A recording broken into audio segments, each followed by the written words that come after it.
Hello rock stars, क्या हालचाल? बढ़िया, शानदार, मस्त। तो आप सभी का स्वागत है पीसीआई इंस्टीट्यूट के इस इंक्रेडिबल प्लेटफॉर्म पर। पहले सभी स्टूडेंट अपने प्रेजेंट लगा दे जल्दी जल्दी। अब मैं नाम नहीं बोलूंगा किसी का भैया।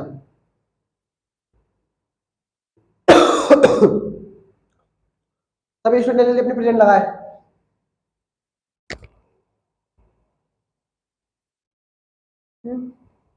लगा ले।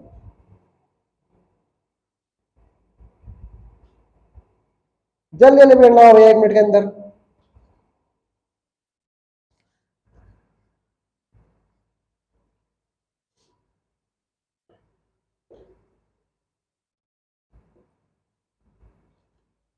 लगा दी होगी। सभी स्टूडेंट का आए हुए सभी नए स्टूडेंट का स्वागत है पीसीआई इंस्टीट्यूट के इस इंक्रेडिबल प्लेटफॉर्म पर। और कल हमारे एक स्टूडेंट का किसी का डाउट था, जिनको एक विधि से एक समीकरण समझ में नहीं आया था, आज हम उसको क्लियर करवा देते हैं भैया। तो Cr2O3 की क्रिया, क्रोमियम ऑक्साइड की क्रिया सोडियम कार्बोनेट से करते हैं और ऑक्सीजन से करते हैं। क्या बनता है भैया?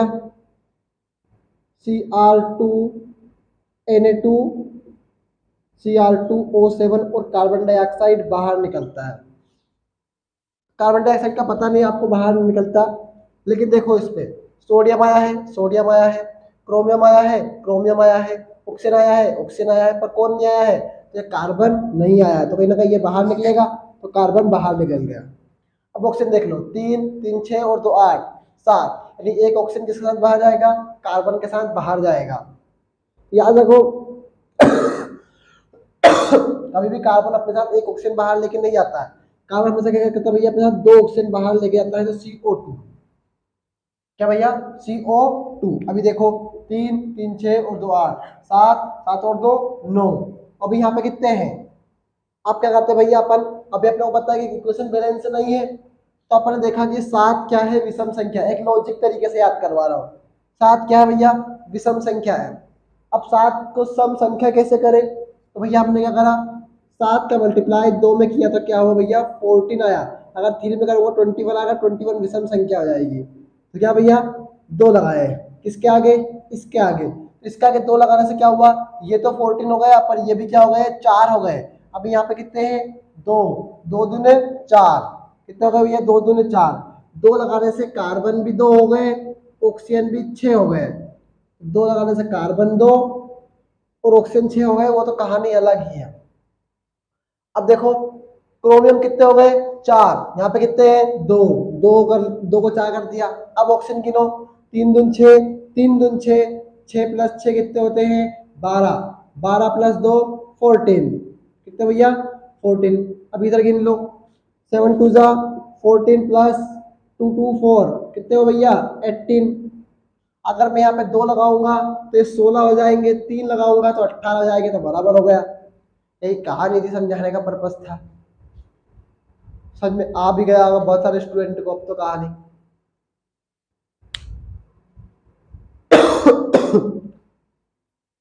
चलिए बढ़ते हैं आगे। हमारा चैप्टर होता भैया कौन सा? अब हमने डी ब्लॉक और एफ ब्लॉक पढ़ लिया है। अब हमारा टॉपिक कौन सा भैया? अगला उप सह संयोजी रसायन।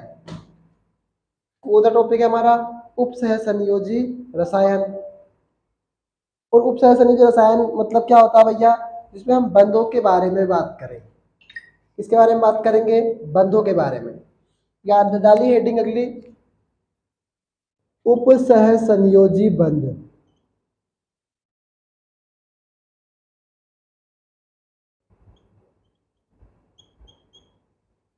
क्या डालना भैया? उप सह संयोजी बंध।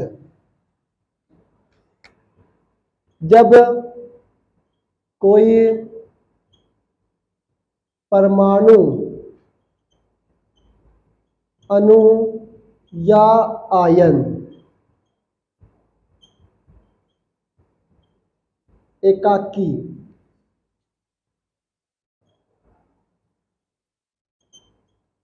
इलेक्ट्रॉन युग्म, एकाकी इलेक्ट्रॉन युग्म दाता तथा दूसरा परमाणु,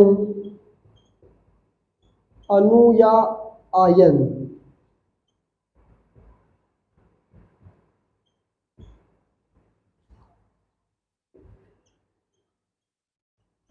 एकाकी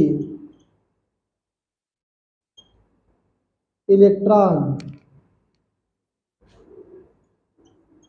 युग्म ग्राही की तरह व्यवहार करे तो उसे क्या कहते हैं भैया? उपसह संयोजी बंध कहते हैं। क्या कहते हैं भैया? उपसह संयोजी बंध कहते हैं। अब किसी के तो कान पे जू ना रेंग रही होगी, अब कोई समझ गया होगा, पहले पढ़ लिया होगा तो उपसह संयोजी बंध कहते हैं। जिनके कान पे जू रेंग गई है वो पहले नोट कर ले, जिनके पे नहीं रेंगी है वो भी नोट कर ले। और कान पे कभी जू रेंगती नहीं है, इतना जरूर याद रखिएगा। तो एक बकवास की बात थी जो मैंने आपको बता दी। अब थोड़ा इंक डाल लेते हैं हम।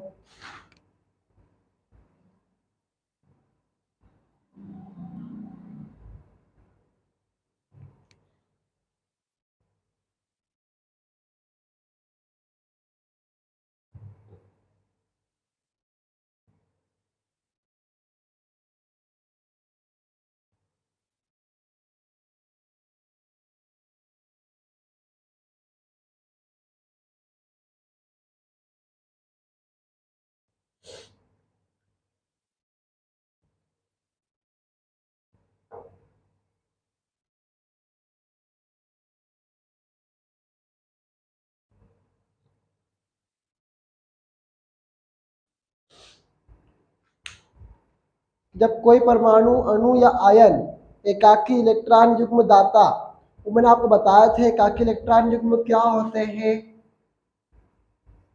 बता देंगे भैया और भी समझा देंगे, ठीक है। सब ये थ्योरिकल चैप्टर है, हमें कुछ समझाना है नहीं इसमें, कहीं कहीं पे समझाना है बस। तो भद्दा दिख रहा है तो इनके नहीं इसलिए।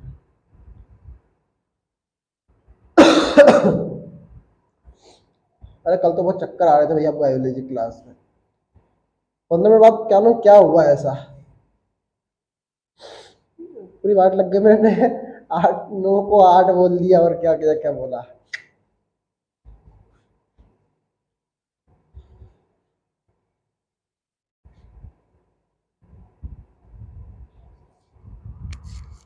नोट कर लिया होगा आपने। अब कारण क्या है, देखो भैया, मान लो सोडियम है, क्या भैया? सोडियम। अष्टक नियम से देखेंगे अपन इसके, 2 8 8 18 18 32 32, यही नियम है अष्टक। तुम भरते रह दो। इसके परमाणु क्रमांक कितने हैं? 11 है। कितने हैं? 11 है। देखो 2 8 8 और 2 कितने हो गए? 10। अब कितना बचा भैया? एक बचा। तो अपन ने अगर इसके वाहितम कोष में कितने इलेक्ट्रॉन डाल दिए? 1 डाल दिए। अब इसे पूरा करने के लिए कितना चाहिए? 7 चाहिए।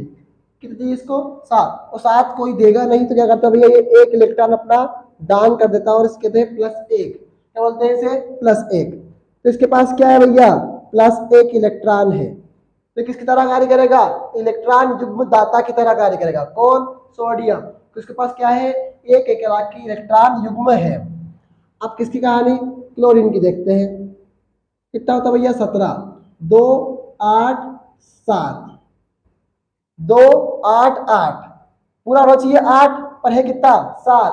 अब 8 पूरा करने के लिए 7 को कितना चाहिए? जल्दी बताओ, जल्दी जल्दी बताओ। 8 पूरा करने के लिए 7 को कितना चाहिए? आप कमेंट नहीं करते, ये गलत बात है भैया। उस दिन जैसे आपसे बायोलॉजी के क्वेश्चन पूछे थे, किसी ने आंसर नहीं बताया, बताओ आप। मैं कमेंट बॉक्स से नहीं देख पाया इस कारण से। तो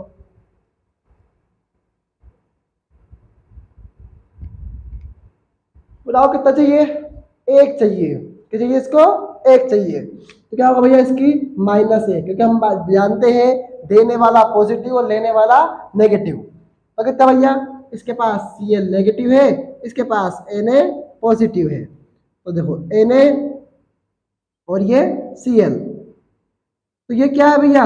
उपसह संयोजी बंध है। ये क्या है? उपसह संयोजी बंध है।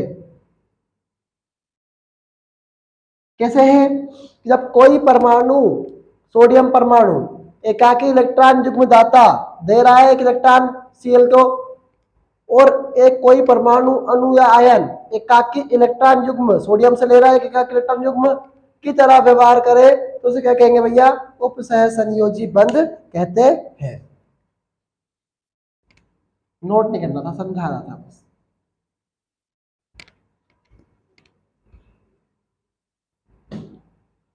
अब अगली हेडिंग डालिए,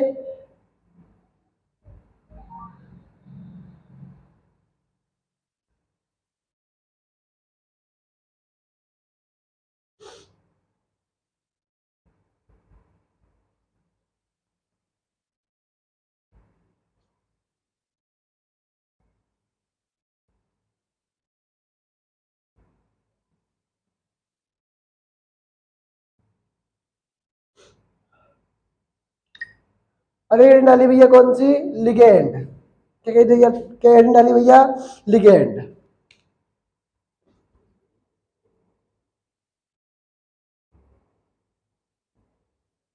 इसमें लिखिए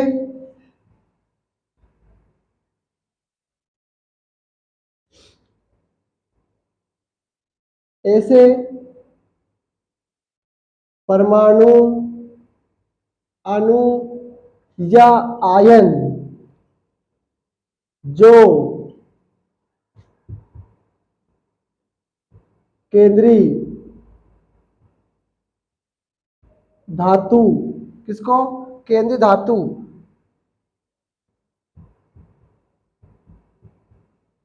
परमाणु को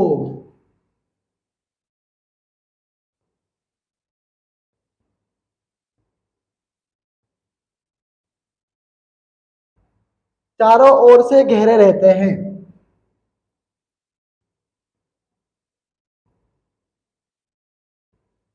जो केंद्र धातु परमाणु को चारों ओर से घेरे रहते हैं लिगेंड कहलाते हैं।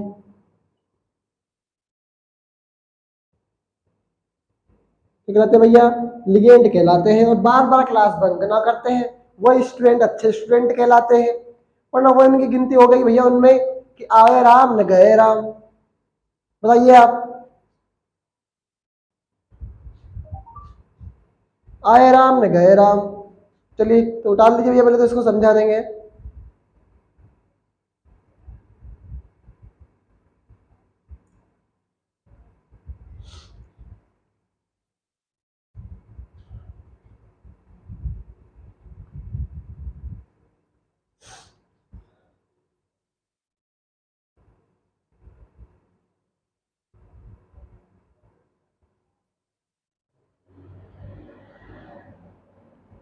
ऐसे परमाणु, अणु या आयन जो केंद्र धातु आयन को चारों ओर से घेरे रहते हैं उन्हें क्या कहते हैं भैया?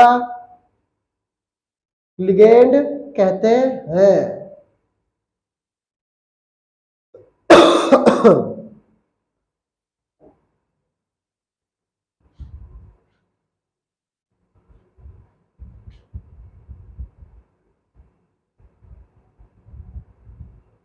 कौन सी बड़ी बात है, नोट कर ही लिया होगा। अब मान लो, अब मान लो क्या भैया,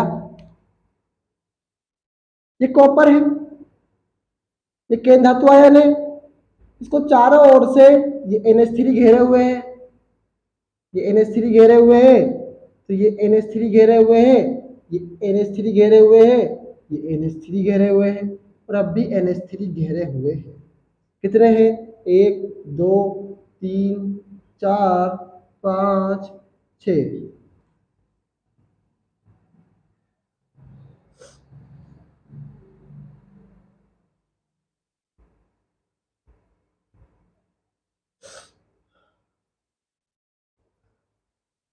ठीक है, तो भैया देखो, किसी केंद्र धातु आयन को चारों ओर से कौन घेरे हुए हैं? लिगेंड घेरे हुए हैं, और जिनकी भी संख्या 1 से अधिक है वो क्या है भैया? लिगेंड है। क्या है वो? लिगेंड है। क्या भैया? लिगेंड। तो क्या कहानी समझा रहे हैं अपन?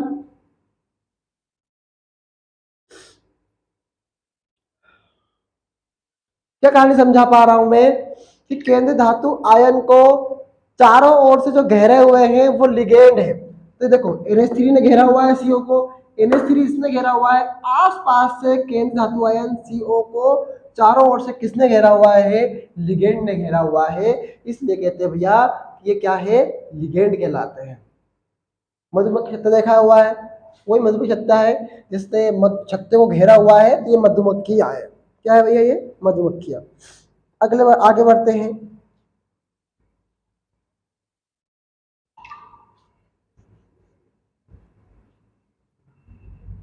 आगे हेडिंग लिखिए समन्वय मंडल।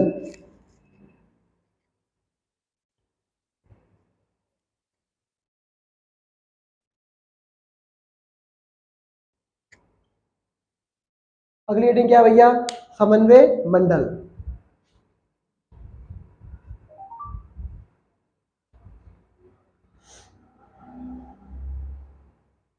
इसमें लिखिए जब केंद्रीय धातु परमाणु, केंद्रीय धातु परमाणु तथा लिगेंड दोनों उपस्थित हो, क्या हो भैया, दोनों उपस्थित हो, तो उसे क्या कहेंगे भैया, समन्वय मंडल कहते हैं। तो क्या कहते हैं भैया, समन्वय मंडल कहते हैं। कौन कौन उपस्थित हो, तो केंद्र धातु परमाणु उपस्थित हो और लिगेंड उपस्थित हो। अब देखो, अभी बताया था केंद्र धातु परमाणु कौन है भैया, तो कॉपर है। लिगेंड कौन है, NH3 है। संख्या में कितनी है, 4 है या 6 है, ये डिपेंड करेगा हमारे ऊपर कि हम कितनी संख्या लेंगे। तो केंद्र धातु परमाणु तो ये हो गया, लिगेंड ये हो गया। तो जब दोनों ही उपस्थित होते हैं, समझ में आ रहा है मेरी बात लक्की, आलोक समझ में आ रही है मेरी बात, मुस्कान समझ में आ रही है, तमन्ना समझ में आ रही है, अंशु समझ में आ रही है, रामबाबू समझ में आ रही है, शिवराज समझ में आ रही है, और कितने स्टूडेंट उपस्थिति में समझ में नहीं आ रही है बात, चलिए बताइए क्या बात कर रहे हैं हम। जब केंद्र धातु परमाणु कौन हो गया भैया, आपका CO हो गया, और NH3 कौन हो गया, आपका लिगेंड हो गया। जब दोनों ही उपस्थित होते हैं उसे क्या बोलते हैं भैया, समन्वय मंडल कहते हैं। और कुछ स्टूडेंट अपने आप को ओवर स्मार्ट समझते हैं और आगे आगे जवाब दे जाते हैं। मैं आप सभी से विनम्रता आगे करना चाहता हूं, अगर यही चीज करनी है तो कमेंट बॉक्स से ही चला ले और सारे आंसर आप ही बता दीजिए, मैं बैठ जाता हूँ भैया किसी के। मुझे टीम ने बताया था कि कुछ स्टूडेंट जब पोटेशियम परमैंगनेट बनता है तो उससे आगे आगे ही दौड़ रहे थे। कहाँ टेंशन ले रखी है भाई इतनी, पता है कि तुम्हारे पास लिखा है, हमें पता है। तो CO NH3 6 हो गया। और है भैया केंद्र धातु परमाणु और लिगेंड है, तो दोनों ही उपस्थित है, उसे क्या बोल दिया, समन्वय मंडल बोल दिया। अब है समन्वय संख्या।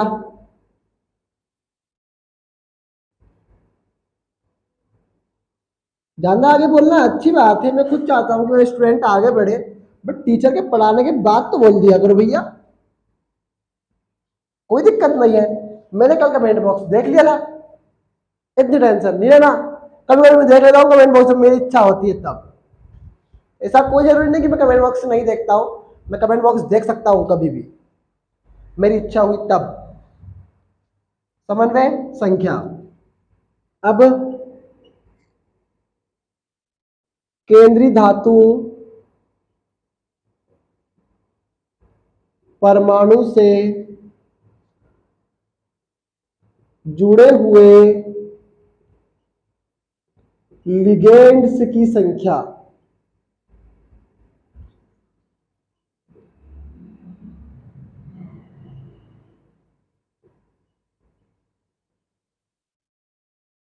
को समन्वय संख्या कहते हैं।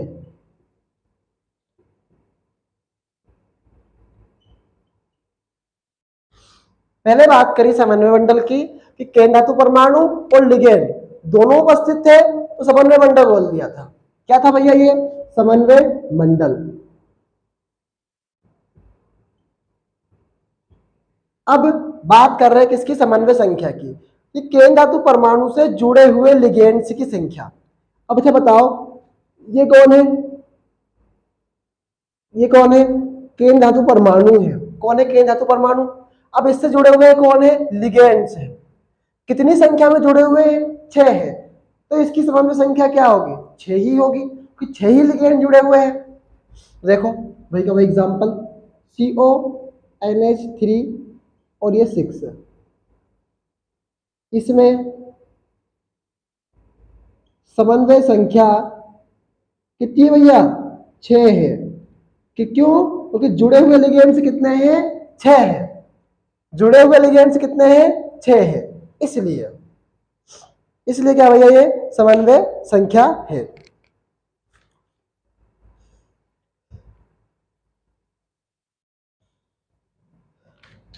अब अगले डालिए द्विक लवण। इन्हें नोट करने के बाद, नोट कर लो भैया।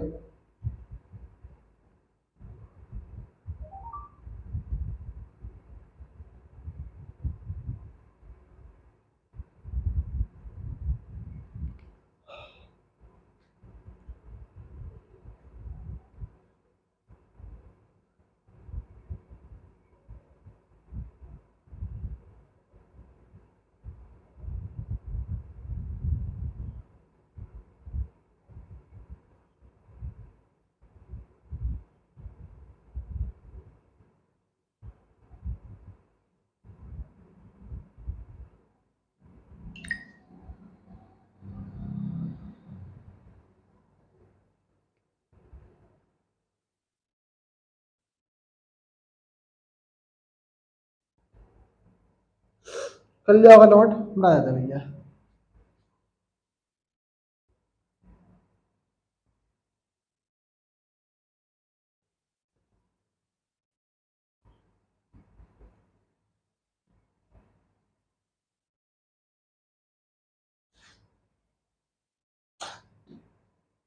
अब अगली डालिए, बायोलॉजी क्लास आएगी, ठीक है, और कितनी बढ़िया आएगी? स्वास्थ्य बताया कितनी बढ़िया आएगी, पता नहीं है कितनी बढ़िया आएगी। द्विक लवण और द्विक लवण और संकुल यौगिक में अंतर बहुत बार आया हुआ है, तो द्विक लवण समझ लेते हैं, फिर इसके बाद कौन समझेंगे अपन? संकुल यौगिक समझेंगे। और अभी तो मैं आप थोड़ी देर बाद, हमारे कुछ स्टूडेंट का लगातार डाउट है कि पोटेशियम परमैंगनेट विधि समझ में नहीं आई है, तो एक बार फिर समझा दूंगा। और बट अभी आप एक ही फ्लो में क्लास देखो, बार बार क्लास बंद करने से आपका ही घाटा है, आप ही कहीं ना कहीं अपना नुकसान कर रहे हैं। इसी पर्पज से, ठीक है, दिख लवन, तो भैया ऐसे योगशील यौगिक जो क्रिस्टल जालकों में स्थायी होते हैं। दिख रहा है वहां तक का? नहीं दिख रहा है तो मैं देख लेता हूं भैया। वो दिख रहा है भैया, क्या ही बात कर दी भैया। तो एक से योगशील यौगिक जो क्रिस्टल जालकों में स्थायी होते हैं, जल में घोलने पर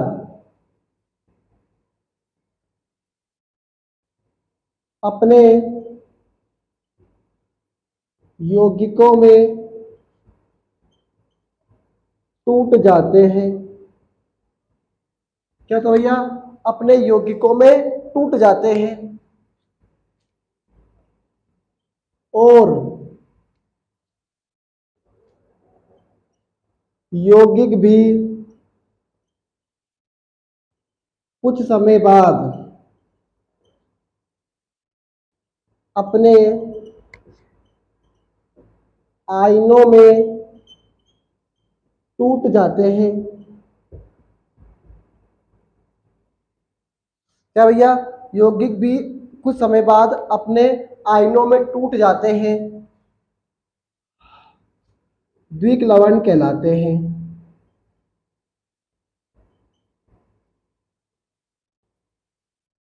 क्या कहते हैं भैया? द्विक लवण कहलाते हैं। मैं पानी पी के आता हूँ, तब तक आप नोट कर लीजिए, फिर हम वापस पढ़ते हैं, थोड़ा सा समझाएंगे। चलिए नोट करिए, पानी पी के आता हूँ।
स्कूल में पढ़ाई हो रही है नहीं हो रही है, इससे फर्क पीसीआई को नहीं पड़ता। फर्क इससे पड़ता है हमारे स्टूडेंट पढ़ रहे हैं नहीं पढ़ रहे हैं, इससे फर्क पड़ता है। क्योंकि हमारे पास तो समय बहुत कम है, हमारे पास तो 4 ही मंथ है, ये ना तो कोई आगे बढ़ा सकता है ना कोई पीछे कर सकता है। 4 मंथ है, दिल से पढ़ेंगे, जान लगाएंगे और बिल्कुल इस बार धूम मचा जाएंगे। ठीक है, तो ये क्या है, ऐसे ही ऑक्सीजन यौगिक, मान लो कोई नमक है, अब क्रिस्टल चालक मतलब समझ लो छलनी है, छलनी पर रखा नमक नहीं टूटा भैया, कुछ भी परिवर्तन नहीं आया। लेकिन जैसे ही पानी में गया तो क्या हुआ भैया, वह अपने यौगिकों में टूट गया, और यौगिक भी क्या हुए, कुछ समय बाद अपने आयनों में टूट गए। किसमें टूट गए? आयनों में टूट गए। क्यों? हम बात कर चुके हैं ऐसे ऑक्सीजन यौगिक जो क्रिस्टल जालकों में ही क्या होते हैं, स्थायी होते हैं, जल में घोलने पर अपने यौगिकों में टूट जाते हैं, और यौगिक भी कुछ समय बाद अपने आयनों में टूट जाते हैं।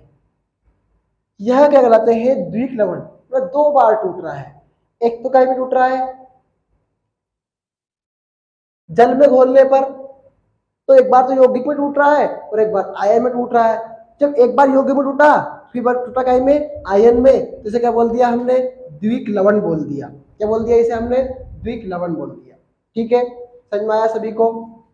बहुत बढ़िया। तो आगे पढ़ते हैं। आगे बात आई किसकी? किलेट की।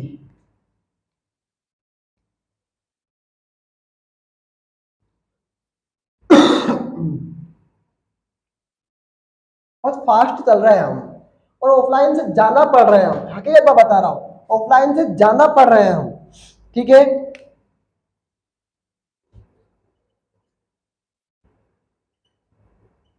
किलेट। किलेट का अर्थ होता है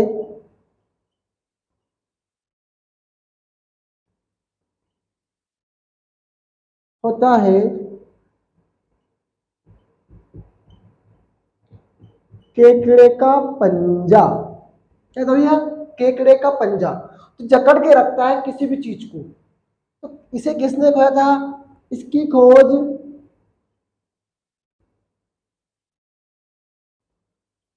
मार्गन ने की थी, मोर्गन ने की थी। मार्गन मार्गन कुछ नहीं होता, मोर्गन ने की थी। इसी खोज किसने की थी भैया? मोर्गन ने की थी। अब मोर्गन ने बताया था कि जब दो या दो से जब दो या दो से अधिक लिगेंड, हम तो 4 की बात करेंगे, 2 की क्यों बात करेंगे, हम 4 की बात करेंगे कि जब 2 या 2 से अधिक लिगेंड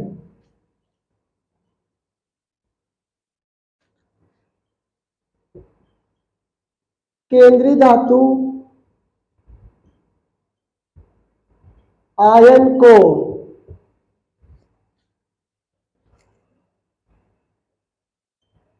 चारों ओर से घेरे रहते हैं,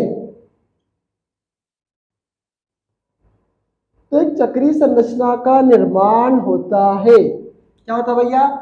एक चक्रीय संरचना का निर्माण होता है। क्या सभी स्टूडेंट को समझ में आ रहा है यहाँ तक? जल्दी जल्दी कमेंट करो।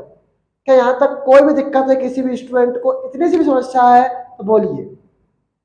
समझ में आ रहा है लोग? समझ में आ रहा है लकी? समझ में आ रहा है रोशनी? समझ में आ रहा है मुस्कान? समझ में आ रहा है शिवानी? शिवानी कमलाए, मुस्कान, मुस्कान, राम बाबू, अंशु, शिवराज, मोनिका, संध्या, जगदीश, और कौन है? करीना। समझ में आ रहा है? अगर स्टार्टिंग से क्लास देख रहे होगे तो बिल्कुल समझ में आ रहा होगा, लेकिन बीच में से अगर टपके होंगे ना तो कहीं के फटके ना लगेंगे बेटा, तुम याद रखियो। और हम बताना चाहते हैं तुमको कि तुमको कुछ भी समझ ना आएगा। क्यों? विकलेट का अर्थ होता है केकड़े का पंजा। इसकी खोज किसने की थी? मार्गन ने की थी। दो या दो से अधिक लिगेंड केंद्रीय धातु आयन को चारों ओर से घेरे रहते हैं, तो क्या होता है? चक्रीय संरचना का निर्माण होता है। क्या होता है? चक्रीय संरचना का निर्माण होता है। इसे क्या कहते हैं? इसे कीलेट कहते हैं। मैडम बच्चों को ऐसे आवाज बिना बता के मत पढ़ाओ, पढ़ाना है तो अपनी आवाज में पढ़ाओ। ठीक है सर, आपने बोला है, मैं जरूर अपनी आवाज में पढ़ाऊंगी सर, पर मेरी आवाज फिलहाल खराब है। ठीक है मैडम, मत पढ़ाइए, बच्चे हमारे बहुत अच्छे हैं मैडम, बच्चे नहीं है मेरे भाई बहन है मैडम। हाँ, किलेट का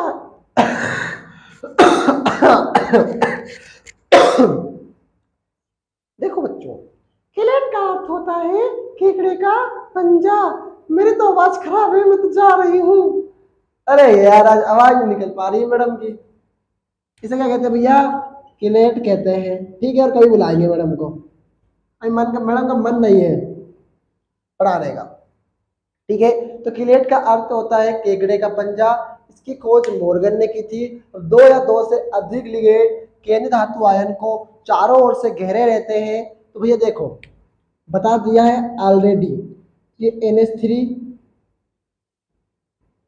ये NH3 और ये NH3, फिर ये NH3। ठीक है, तो चारों ओर से घेरे हुए हैं, तो एक चक्रीय संरचना का निर्माण हुआ है। इसे क्या कहेंगे भैया? किलेट कहेंगे। क्या कहेंगे भैया? इसे किलेट कहते हैं। खोज किसने करी थी? मार्गन ने की थी, बताया था। ये क्या है भैया? क्या भैया? किलेट है। ठीक है, नोट कर लो जल्दी इतना।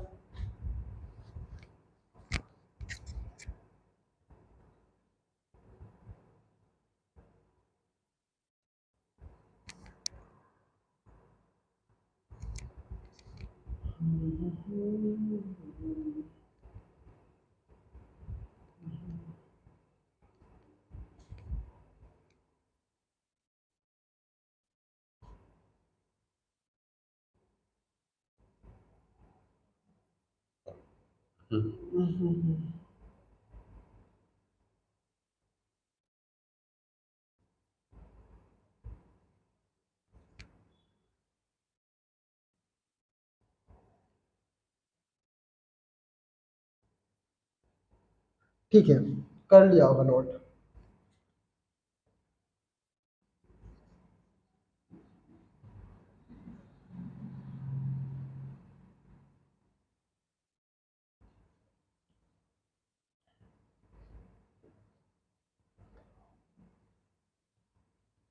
अगली हेडिंग है भैया धातु कार्बोनिल।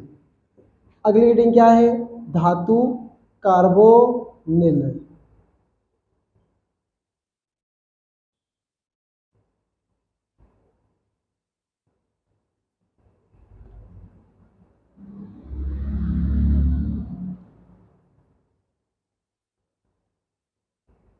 जब धातु परमाणु ये थ्योरी थ्योरी चीज है, थ्योरी मतलब सिर्फ कहानी है जो याद ही करनी है। अब टीचर इसमें कोई नजर थोड़ी लगाएगा। धातु परमाणु सीधे सीधे कार्बन मोनो ऑक्साइड के कार्बन, तो ये बहुत तेज दर्द करता है अगर अभी ये कार्बन परमाणु से जुड़ा हो तो उसे क्या कहेंगे भैया? हाँ हो गया ठीक। तो उसे क्या कहेंगे भैया? धातु कार्बोनिल कहते हैं।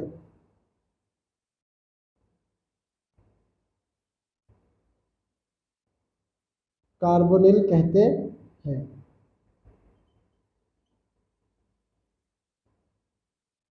धातु परमाणु सीधे सीधे कार्बन मोनोऑक्साइड के कार्बन परमाणु से जुड़ा हो तो उसे धातु कार्बोनिल कहते हैं।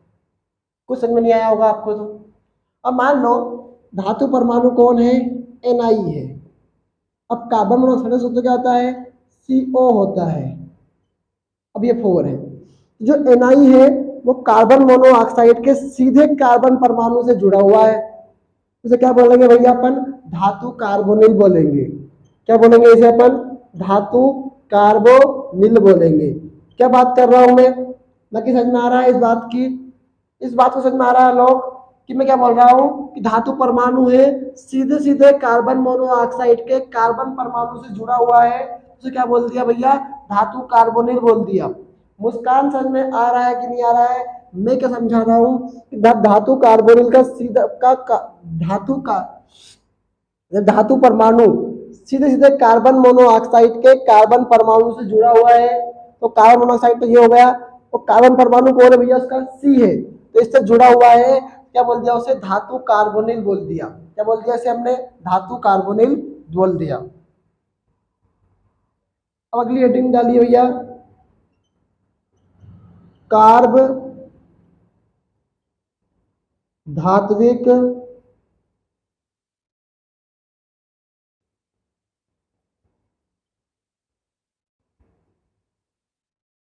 यौगिक। अब इसमें लिखो, जब कार्बन परमाणु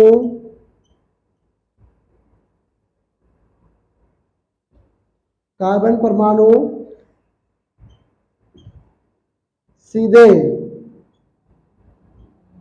धातु परमाणु से, तो कार्बन परमाणु धातु परमाणु से जुड़ा हो तो उसे कार्ब धात्विक यौगिक कहते हैं। तो कार्बन परमाणु सीधे धातु परमाणु से जुड़ा हुआ हो तो क्या बोलेंगे भैया? कार्ब धात्विक यौगिक बोलेंगे। इसकी खोज किसने की थी? एमांड ने की थी। किसने की थी? एमांड ने। इसकी खोज धातु कार्बन की थी उसने, तो गलत लिख दिया मैंने। एमांड इसमें आएगा, गलत होगा। चलिए, तो क्या होगा भैया?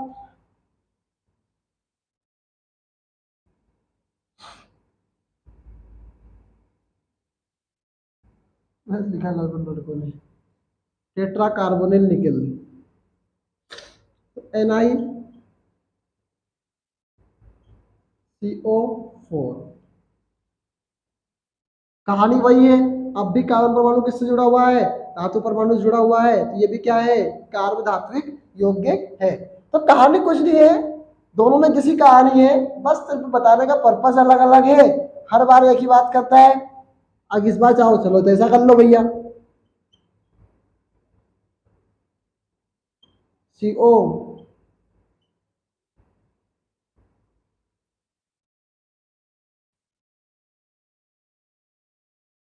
NiCO4। कार्बन परमाणु उससे धातु परमाणु जुड़ा हुआ है, क्या बोल दिया उसे, कार्बन धातु यौगिक बोल दिया। तो कोई लॉजिक नहीं है, कोई हिस्ट्री नहीं है, सिर्फ यही याद रखना है, मेन पर्पस तो आईएमपी तो यही है भैया, बस। ठीक है, यहां तक का सभी स्टूडेंट को क्लियर है क्या? अभी तक तो सभी स्टूडेंट को क्लियर होगा, पर अब कुछ भी क्लियर नहीं होगा। क्यों? क्योंकि अब तो हमने अभी तक तो थ्योरिकली चीजें पढ़ी हैं, सारी थ्योरी चीज थी, इनमें कोई रटना वटना नहीं था। बट इंपोर्टेंट किलेट है, धातु कार्बोनिल है, द्विक लवण है, समन्वय संख्या है, बस इतने ही आईएमपी थे, और हमने आईएमपी ही पढ़े हैं, इससे बाहर कुछ नहीं पढ़ा है। आगे बढ़ते हैं तो हमारे कुछ स्टूडेंट का डाउट ले लेते हैं। यहाँ तो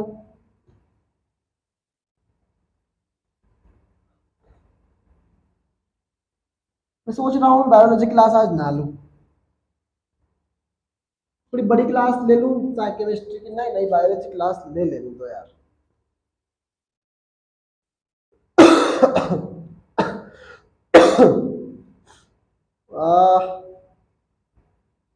ले लेते हैं, क्या दिक्कत है, टाइम है।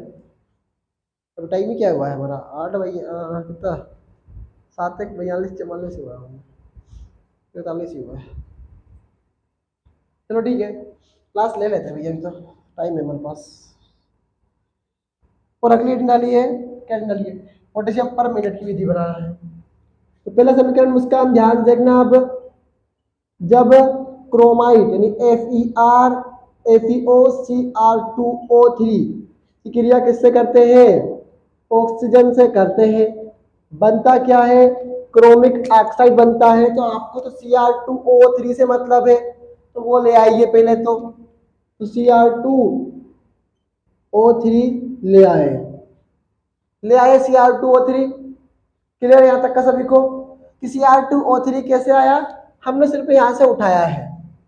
अब देखते हैं भैया कौन, हमें पता है आयरन की संख्या कितनी होती है, +3 होती है। तो Cr2O3 चला गया, बचा कौन है आपका, ऑक्सीजन। देखो ऑक्सीजन और ले लो, तो इसकी -2 लिखो, नीचे +3 और इधर लिखो -2। इसका मल्टीप्लाई इधर करो, इसका मल्टीप्लाई इधर करो, 10वीं क्लास की बात है। अगर इसका मल्टीप्लाई में 2 में करूंगा तो क्या आएगा, Fe2 आएगा। क्या आएगा, Fe2 आएगा। इसका मल्टीप्लाई अगर मैं 3 में करूंगा तो क्या आएगा, O3 आएगा। तो Fe2O3 समझ में आया, कैसे आया, क्रॉस मल्टीप्लाई किया, 2 में मल्टीप्लाई किया तो Fe2 आया, 3 में मल्टीप्लाई किया तो Fe3 आया। ठीक है, अब देखो वहां पे आयरन कितने हैं, 2 है, यहाँ पे कितने हैं, 1 है, और 1 को 2 करने के लिए 2 लगाया। क्या हुआ भैया, 2 लगा दिया। अब 2 लगाने से क्या हुआ भैया, क्रोमियम कितने हो गए, 4 हो गए। अब यहाँ पे कितने हैं, 2 है, तो 2 को 4 करने के लिए 2 लगाना पड़ेगा। 2 लगाने से देखो ऑप्शन कितने हो गए, 3 दूनी 6, 6 और 3 9। अब यहाँ पे देखो 3 दूनी 6 और 2 8, मतलब 1 कम है, नहीं 2 और ये 6 और ये 2, तो कितने हो गए भैया, 9 हो गए। उधर कितने हैं, 8 है, तो 1/2 काटूंगा तो ये 2 से 2 गया। अब अकेला ऑप्शन बचा देखो, तो 2 3 दूनी 6, तो 8 8 और एक ये 9, तो 9 ऑप्शन तो ये हो गए। और वो वहां पे भी देख लो, 3 दूनी 6, 6 और 3 9, हो गए बराबर, हो गए बराबर। ठीक है, बढ़ते हैं आगे, बढ़ना देखो भैया, जब Cr2O3 की क्रिया किससे करते हैं, Cr2O3 की क्रिया किससे करते हैं भैया, Na2CO3 प्लस ऑक्सीजन से। अभी जो जस्ट बताया भी था लकी के डाउट में सभी को, बनता क्या है, सोडियम क्रोमेट बनता है। कोई भी भागेगा नहीं, पूरी क्लास अटेंड करके जाएगा, भले ही आपने पढ़ लिया है, पूरी क्लास अटेंड करके जाइएगा। अभी आपके पास पर्याप्त समय है भैया।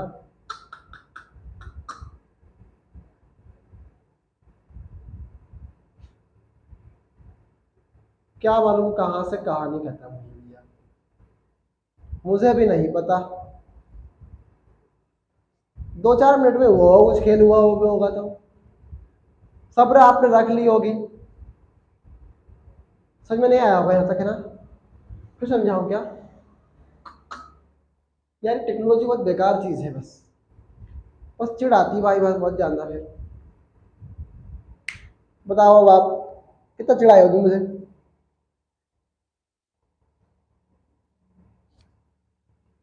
मुस्कान एक बार और ध्यान दे लो फिर। हमने बात करी किसकी, हमने बात करी किसकी, क्या मालूम कहाँ से हुआ, मुझे पता नहीं है।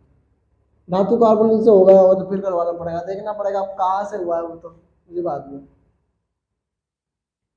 गई भैंस पानी में। भैंस तो ऑलरेडी पानी में है सर। जस्ट चिल यार, बस फिर जस्ट चिल हो बस, ठीक है। तुमसे यार टेंशन मेरे दिमाग पे, मैं बायोलॉजी क्लास नहीं ले रहा हूँ आज। लेकिन कल तुम्हारी जो क्लास होगी वो बायोलॉजी क्लास लंबी होगी, 2 या 3 घंटे की क्लास हो सकती है बायोलॉजी की, ठीक है। इसीलिए आज क्लास नहीं ले रहा हूँ बायोलॉजी की, क्योंकि मुझे 2, 3 और 4 दोनों लेसन करवाने हैं। इसी पर्पज से मैं क्लास नहीं ले रहा हूँ बायोलॉजी की, आज सिर्फ केमिस्ट्री केमिस्ट्री पढ़ लो। अब अगली हेडिंग क्या है भैया, तो FeO, Cr2O3 किससे क्रिया करेंगे, ऑक्सीजन से करेंगे। हमें मुस्कान से भी मतलब है किससे, क्रोमियम ऑक्साइड से, Cr2O3 ले आए। अब तुम्हें पता है कि आयरन की सांद्रता कितनी होती है, Fe3+, कितनी होती है, 3+। तो इस 3 को नीचे ले आओ, क्या करो, इस 3 को नीचे ले आओ। अब तुम्हें पता है क्रोमियम चला गया, ऑक्सीजन चला गया, लेकिन कोई भी एक चीज बची हुई है, उसके पास ऑक्सीजन बची हुई है, तो वो अपने साथ ऑक्सीजन को लेके ही जाएगा। क्या करेगा, वो अपने साथ ऑक्सीजन लेके ही जाएगा। क्या करेगा भैया, ऑक्सीजन लेके ही जाएगा। तो ऑक्सीजन को लेकर आया, वैसे कितनी होती है, -2, तो ले आओ इसको भी, 2 को भी। Fe का मल्टीप्लाई 2 में करेंगे तो क्या होगा भैया, Fe2 होगा। इससे करेंगे तो क्या होगा, O3 होगा। तो क्या होगा, Fe2O3। देखो Fe2O3 बन गया, Fe2O3। कोई टीचर बताता नहीं है कैसे बना, पर मैं बता रहा हूं कैसे बन गया है, ठीक है। तो क्या बना भैया, Fe2O3। अब देखो वहां पर आयरन कितने हैं, 2, यहाँ पे कितने हैं, 1, और 1 को 2 करने के लिए 2 कर दिया। 2 लगाने से क्रोमियम कितने हो गए, 4 हो गए। यहाँ पे कितने हैं, 2, 2 को कर दिया अपन ने 4। अब ऑक्सीजन गिन लो, 2, 2 दिया 6, 6 और 2 8, तो 8 ऑक्सीजन तो यहाँ पे है। कितने ऑक्सीजन है भैया, 8 ऑक्सीजन यहाँ पे है। 3 दून 6, 6 और 3 9। हमने यार 1/2 से काट दिया, तो अब कितने हो गए हमारे पास, अरे गलत हो गया यार, 3 2, 2 3 6, 6 दूना 8, 8 और 1 9, 3 दून 6, 6 और 3 9, सही तो है। अब किसकी बारी आई, Cr2O3। इसी क्रिया किससे करेंगे, सोडियम कार्बोनेट से करेंगे और ऑक्सीजन से करेंगे। अभी लक्की के डाउट में आपको बताया भी था, उसमें क्या आएगा भैया, सोडियम क्रोमेट बनता है। क्या बनता है, सोडियम क्रोमेट, यानी Na2Cr2O7। क्या बनता है, Na2Cr2O7 बनता है, Na2Cr2O7। ठीक है भैया। अब तुमने एक चीज देखी होगी, तुम्हें सारी चीज दिख रही है, वहां पर सोडियम दिख रहा है, क्रोमियम दिख रहा है, ऑक्सीजन दिख रहा है, पर तुम्हें एक चीज नहीं दिख रही है। तो क्या नहीं दिख रही है, क्रोमियम तो है, ऑक्सीजन भी है, सोडियम भी है, ऑक्सीजन भी है, ऑक्सीजन भी है, पर ये भाई साहब नहीं है। तो ये भाई साहब क्या करेंगे, बाहर जाएंगे। अब आप ऑक्सीजन देखो कितनी है, 7 है, 3 3 दून 6 और 2 8, मतलब एक ऑक्सीजन कम है जो कार्बन के साथ जाएगी। लेकिन कार्बन हमेशा अपने साथ 2 ऑक्सीजन लेके जाता है। कितनी ऑक्सीजन लेके जाएगा, अपने साथ 2 ऑक्सीजन लेके जाएगा। अब हमें क्या करना है, समीकरण को संतुलित करना है। हमें अगले समीकरण को संतुलित करना है।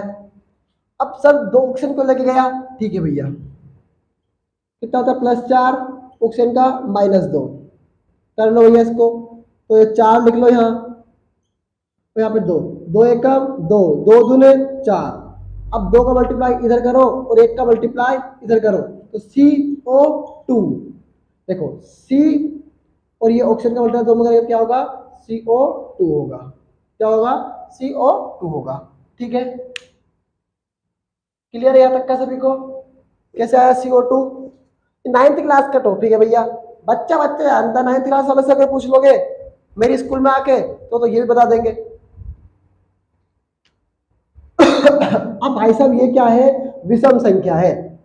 7 क्या है, विषम संख्या है। इसको सब में लाया, 2 का मल्टीप्लाई किया तो 14 आया। अब मैं इसके पास ऐसा तो नहीं है कि मैं इसके पास 2 लगाऊंगा, नहीं, पूरे के आगे 2 लगाना पड़ेगा, तो पूरे के आगे 2 लगाया। सोडियम कितने हो गए, 4 हो गए। अभी यहाँ पे कितने हैं, 2 है। 2 को 4 करने के लिए 2 लगाया।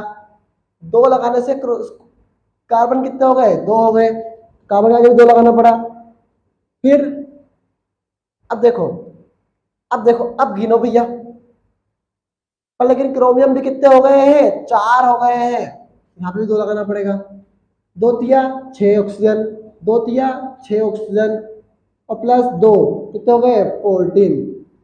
7 दूनी 14 और 2 16, 16 नहीं, 7 दूनी 14 और 4 18 ऑक्सीजन है। अब भी हमारे पास कितनी ऑक्सीजन कम है, 4 ऑक्सीजन कम है। तो मैंने लगाया 2 लगाने से सिर्फ 2 ही ऑक्सीजन बढ़ी, और 3 लगाने से कितनी हो गई भैया, 18 हो गई। एक बार तो आपको घर पे जाके बैठना पड़ेगा, करना ही पड़ेगा। कौन सा नया लॉजिक मैं सिखा रहा हूं, कोई सा मैं नया लॉजिक नहीं सिखा रहा हूं, ठीक है, तो बस सिर्फ समझा रहा हूं। तो 18 ऑक्सीजन इधर है, 18 ऑक्सीजन इधर है। अब भैया क्या हुआ, Na2Cr2O7, इसी की जगह किससे करेंगे, KCl से करेंगे। और तुम्हें ये बात पता है क्या बनेगा, पोटेशियम डाइक्रोमेट। क्या बनेगा, पोटेशियम डाइक्रोमेट। उसका सूत्र होता है K2Cr2O7। सिर्फ सोडियम के स्थान पर क्या लाया हूं मैं, पोटेशियम को लाया हूं। कितने पोटेशियम लाया हूं, 2 लाया हूं। यहाँ पे कितने पोटेशियम है, 1 है। और 1 को 2 करने के लिए 2 करना पड़ेगा। अब Cl भी कितने हो गए, 2, और सोडियम भी कितने अपने पास, 2 है। तो एक Na 1 Cl को लेके जाएगा, 2 Na 2 Cl को लेके बाहर जाएंगे, 2 NaCl बाहर। क्या बन गया, क्या बन गया, पोटेशियम डाइक्रोमेट बन गया।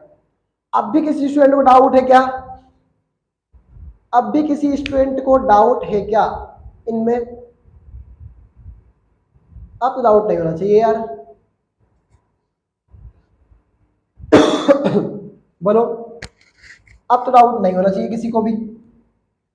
और एक ही फ्लो में क्लास देखा करो स्टूडेंट, बार बार लप्पा झप्पी उक्का झक्की जो भी तुम्हारा भाषा है एक जगह बैठ जाओ, वरना है ना,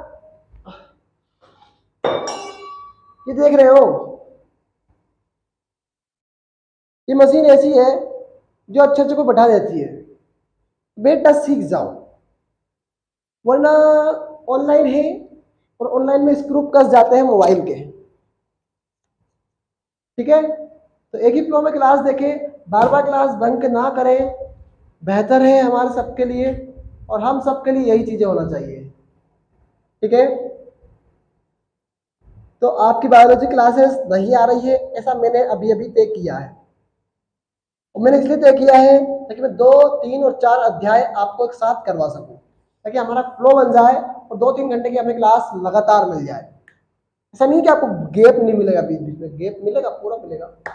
और पढ़ते रहिए, मुस्कुराते रहिए। और हमने बहुत कुछ पढ़ा आज, हमने क्या क्या पढ़ा, उपसेशन एनर्जी बंद पड़ा, जब कोई परमाणु अणु आयन जो एकाकी इलेक्ट्रॉन युग्म में दाता और एक परमाणु अणु आयन जो एकाकी इलेक्ट्रॉन युग्म में ग्राही की तरह व्यवहार करे, उसे क्या कहेंगे, अपसेशन एनर्जी बंद कहेंगे। लिगेंड क्या होते हैं, ऐसे परमाणु अणु आयन जो केंद्र धातु आयन को चारों ओर से घेरे रहते हैं, लिगेंड कहलाते हैं।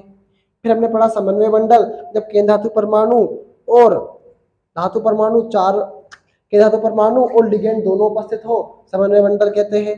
समन्वय संख्या हम पढ़ा, के धातु परमाणु से जुड़े हुए लिगेंड्स की संख्या केंद्र समन्वय संख्या कहलाती है। द्विक लवण ऐसे यौगिक जो क्रिस्टल जालकों में स्थायी होते हैं द्विक लवण कहलाते हैं, किंतु जल में घोलने पर अपने यौगिकों टूट जाते हैं, यौगिक कुछ समय बाद अपने आयनों टूट जाते हैं, ठीक है। और क्लियरिटी पढ़ लिया, किसी खोज मॉर्गन ने करी थी, सब पढ़ लिए हैं। तो आप सभी रिवीजन करें और सारा रिवाइज करके आए। All the very best. और सभी स्टूडेंट अपनी क्लास देखी होगी, बहुत बढ़िया, अपनी अटेंडेंस ग्रुप में जाके जरूर लगाएं। All the very best, thank you so much.